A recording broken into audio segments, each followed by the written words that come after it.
آج کا جو ہمارا ٹاپک ہے سبق نمبر 6 نوبل انعام کی کہانی کا خلاصہ ہے۔ اور سب سے پہلا سوال ہے اس سبق کا خلاصہ اپنے الفاظ میں تحریر کیجیے۔ اس کا جواب ہے نوبل انعام کی کہانی کے بانی الفریڈ نوبل ہیں۔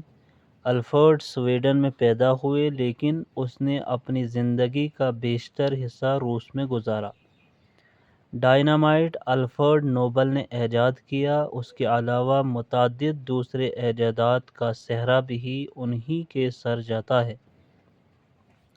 نوبل پرائز ہر سال امن، ادب، فزکس، کیمسٹری، ادویات اور اقتصادیات میں نمایاں کارنامے پر دیا جاتا ہے۔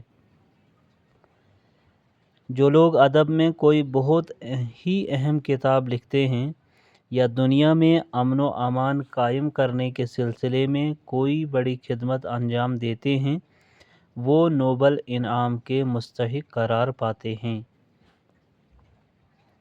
اس انعام کی رقم لگ بھگ 15 لاکھ روپے ہوتی ہے۔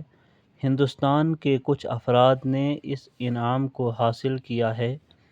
ہندوستان کا پہلا شخص جس کو نوبل انعام سے نوازا گیا وہ رابندر ناتھ ٹیگور تھے۔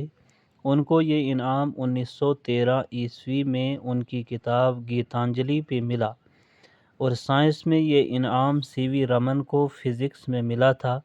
اس کے علاوہ 1997 عیسوی میں اقتصادیات کے شعبے سے ہندوستان کے امرتا سین کو نوبل انعام دیا گیا۔ الفریڈ نوبل کے والد ایک تاجر تھے اور وہ بہت پڑھے لکھے اور ذہین تھے، مگر تجارت کا کوئی تجربہ نہ ہونے کی وجہ سے ہی رہی سہی پونجی سے بھی ہاتھ دھو بیٹھے، یعنی کہ جو دولت ان کے پاس تھی ان سے ہاتھ دھو بیٹھے۔ الفریڈ نوبل 9 برس کے تھے کہ ان کے والد نے اپنے وطن کو چھوڑ دیا اور وہ سینٹ پیٹر برگ چلے گئے۔ یہ شہر اس زمانے میں روس کا دارالسلطنت تھا۔ کچھ عرصہ انہوں نے یہیں سے تعلیم حاصل کی۔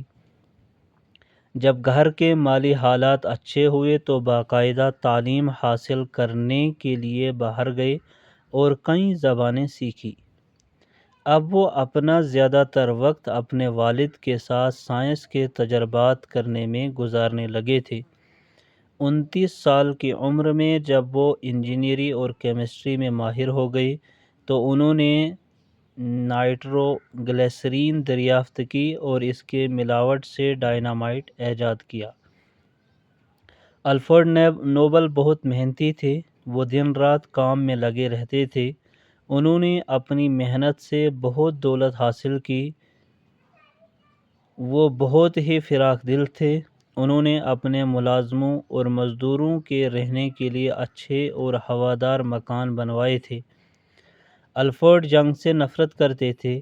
انہوں نے ڈائنامائٹ کی ایجاد اس لیے نہیں کی تھی کہ اس سے جنگ کی جائے، بلکہ ان کا کہنا ہے کہ اس سے پتھر مہیا کیا جائے اور کانوں سے دھات برآمد کی جائے۔